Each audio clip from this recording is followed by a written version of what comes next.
መስጊድ ሲሰራ ክርስቲያን ብር ማዋጣት የለበትም። እንደ ሙስሊም ጥምቀት ለማክበር መንገድ የሚጠርገው አልহামዱሊላህ ታቦታችን በሰላም ገባ የሚለው በሰላም ይግባው፣ ግን እንደ አንድ አማኝ እኮ ያን ነገር ማድረግ የለበትም። ሃይማኖቱ አይፈቅድማ። ተከባበሩ ተቻቻሉ ይላል። ግን ያኛውን ሰው የሚያረጋውን ነገር ያኛው ሰው የሚያረጋው እኮ በዚህኛው እምነት እይታ ሲታይ በአዳም ልኮ ነው። ያኛውም ደግሞ የዚህኛውን ሃይማኖት ሲያየው አሁን ለምሳሌ መስጊድ ሲሰራ አንድ ክርስቲያን ብር ማዋጣት የለበትም። እውነት ለመናገር መጀመሪያ የራሳችንን ምን እንደሚል እንወቅ፣ ከዛ ማሽቃበጡ ይደርሳል። በሁለቱም ወገን ለመወደድ መሞከር አያስፈልግም። በቃ እውነት ደግሞ ምንጊዜም አትወደድም። የተወሰነ ሰው ሊወድ ይችላል፣ የተወሰነ ሰው ላይወድ ይችላል። የራስህን መጀመሪያ ጥንቅቅ አድርገህ ማወቅ ነው፣ ከዛ የሌሎችን ማክበር ነው።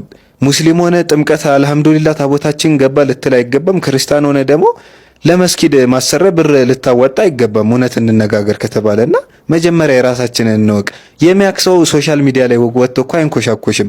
እምነት የሚኖር ነገር ነው እንጂ ወጥተ የምታወራው ምናን ነገር አይደለም። አንዳንድ ደግሞ ቲክቶክ ላይ ወጣችሁ ሁለታችሁ ትጋጩና ህዝቡን ታጋጫላችሁ። የትኛውም ሃይማኖት እኮ የዛኛውን ሃይማኖት እንድጠላ ምናን እንድሰደብ አያዝም። ስለዚህ ስርዓት ብንይዝ መልካም ነው፣ ባንንኮሻኮሽ መልካም ነው እላለሁ።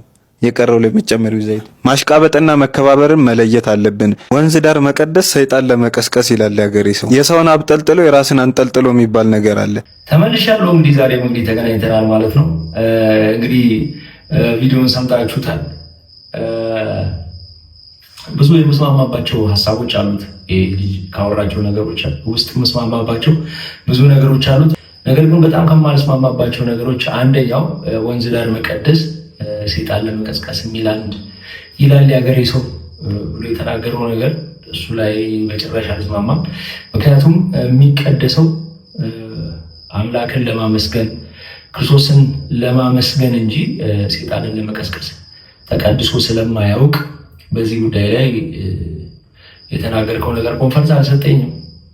ዞሮ ግን ያልካቸው ብዙዎቹ ነገሮች መስማማባቸው ናቸው። ምክንያቱም በሃይማኖት ጉዳይ ላይ ሰዎች መከባበር እንጂ መቻቻል የሚለው ቃል ይገልጿል ብዬ አላስብም። ምክንያቱም መቻቻል ማለት የሆነኛው ቢያት ሲያጠፋ አንደኛው ይቅርታ እያለ እየቻለ ሳምቲንግ እንደዛ አይነት ነገሮችን ማድረግ ነው። ግን መከባበር የሚባለው ነገር ግን ኒውትራል ሆኖ መኖር፣ በቃ አይሰድብም፣ አይነካም፣ አያመሰግንም፣ አይወድሰውም፣ በቃ ኒውትራል ሆኖ በዛ ጉዳይ ላይ ማለፍ ማለት ነው። ስለዚህ ተቻችሎ ሳይሆን ተከባብሮ መኖር አለባቸው ብዬ አስባለሁ። በሌላ ጉዳይ ላይ ማህበራዊ በሆኑ ጉዳዮች ላይ አብሮ ሊኖር ይችላል። ነገር ግን መንፈሳዊ የሆኑ ነገር ላይ ግን ተከባብሮ መኖር አለበት ብዬ አምናለሁ። የኔ አምላክ ወይም የኔ ፈጣሪ ማናት? ሴት ናት። እኔ ማን የፈጠረኝ? ከማን የተወለድኩት? ከሴት። አዎድ ከማን ወድቃ ነው የወጣሁት? ከሴት። የማንን ምግብ በልቼ ነው? የማንን ደሞዝ እጄ ነው ያደግኩት? የእናቴን የሴት እና ማለት ነው። እኔም ነኝ ማህፀን ያለኝ ማንኝ? ሴት። ታንክስ ቬሪ ማች። ፍጥረቶች በአጠቃላይ ከየት ነው የሚመጡት? ከማህፀን። ማህፀን ያላት ማናት? ሴት። ስለዚህ የኔ ፈጣሪ ክብሯ ይስፋ የምለው ሁሉም በርሷ ይሆናል የምለው ማናት? ሴት። ታንክስ ቬሪ ታንክስ። እንደኔ ሐሳብ ብዙ ነገሮች የተምታቱባት ይመስለኛል። ምክንያቱም መፍጠርና መውለድ የሚለው ራሱ ነገር በጣም አንድ አድርጋ እንዳየችው የተሰማኝ ነኝ።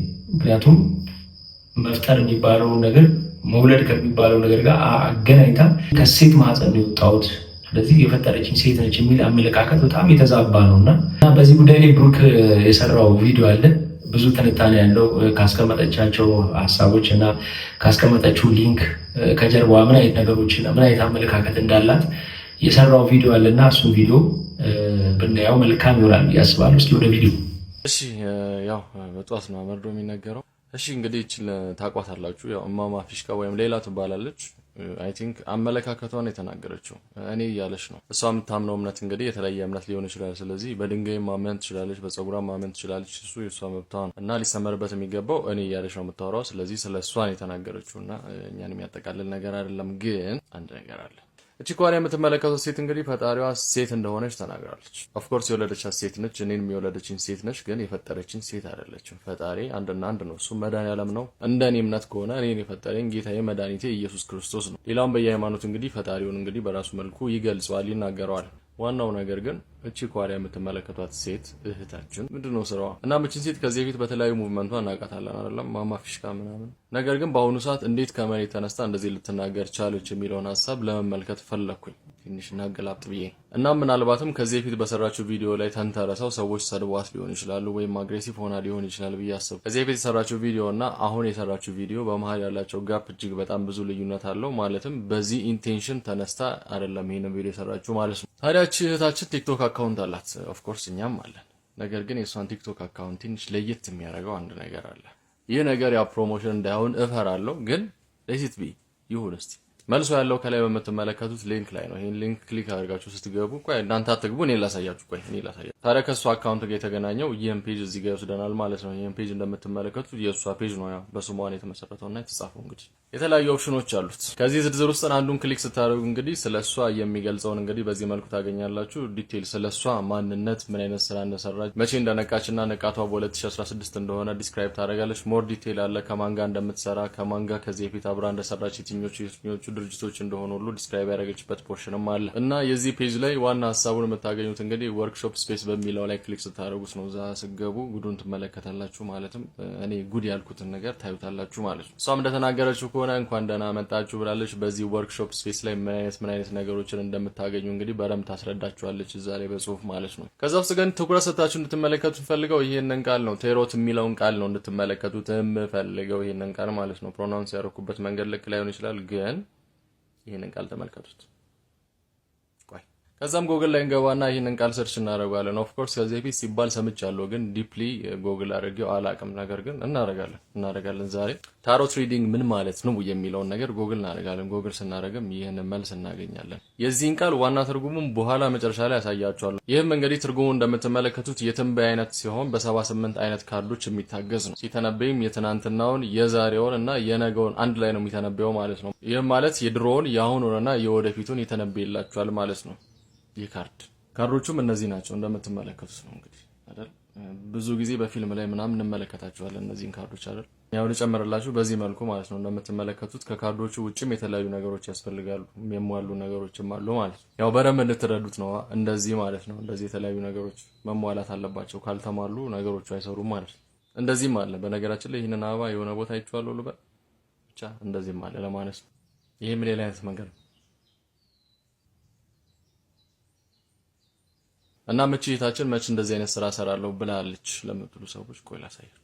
መስራት ብቻ አይደለም ታስከፍላለች ሁሉ እንደምትመለከቱት ነው። በዝርዝር በፓኬጅ ተደርጎ ተቀምጦላችኋል። የወሩን ፎርካስት ለማድረግ ወይም ለመተንበይ $5 ታስከፍላለች። የአሁኑን ሁኔታ ለማወቅ ደግሞ $11 ታስከፍላለች። ሁለተኛው ላይ ተጽፎላችኋል።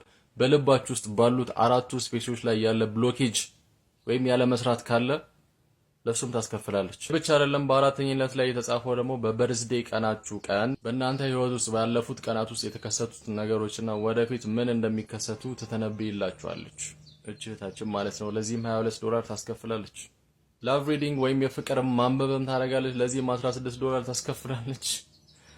ከስተም ሪዲንግም አላት። ብቻ ብዙ ነው። እስከ 6ኛ ድረስ ተጽፏል በረንብ በዲቴል ማለት ነው። ያው ምናልባት በዚህ ሰዓት ብዙ ሰዎች እንግዲህ ይሄ እኮ ያው ቁማር ማለት ነው፣ በካርታ ደግሞ ብዙ ሰው ብር ይበላል ብርም ያገኛል ብላችሁ ልትሉ ትችላላችሁ። ነገር ግን ይህንን እሷ ከምታምንበት ነገር ጋር ወይም ከጥንቆላ ጋር ምን አገናኘው ብላችሁ ለምትናገሩ ሰዎች አንድ መልስ አለኝ። ቀደም የነገርካችሁን ቃል እሱን ቃል ብቻ ወስዳችሁ ጎግል ላይ በአማርኛ ተርጉምልኝ ብላችሁ አስቀምጡት።